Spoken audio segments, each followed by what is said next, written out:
from this to this. Hello mga mi. Paano nyo sasabihin na it's December without saying it? E di kapag halos lahat na makasalubong mo sa daan, granted na.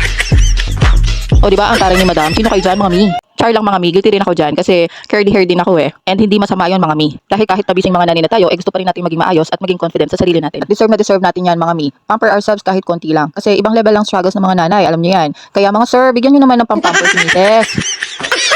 Pero disclaimer lang mga mi ha.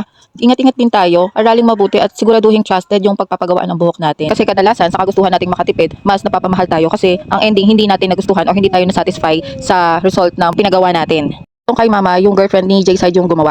Working sa David Salon yung kuya niya kaya may idea siya and naturuan din siya kung paano mag-reband. Shout out kay Milet aka Crystal Kim sa pag-reband kay mama and pag-Brazilian sa amin ni Jonah. Sa mga gusto magpagawa, feel free to message lang mga mi. Super mura lang and budget friendly. O siya, ang dami ko na namang nasabi pero magpo-promote lang naman talaga ako ulit mga mi. Kung naghahanap ka ng magandang plancha pang reband mga mi, ito na talaga ang highly recommended. Ang EPSA Amber Pro Flat Iron EPSA 1024 model. Legit ang ganda dahil pantay uminit dahil sa professional titanium plates. Perfect para sa hair reband at everyday styling. Mabilis siya uminit mga mi with adjustable temperature control. 120 degrees Celsius to 240 degrees Celsius. Sobrang tipid sa oras at sa kuryente. Smooth ang glide, hindi masakit sa buhok na para bang sinasabunutan ka kapag pinaplansya. At safe sa DIY straightening or curls. Versatile styling, pwede pang straight, pang curl, pang salon finish, look sa bahay.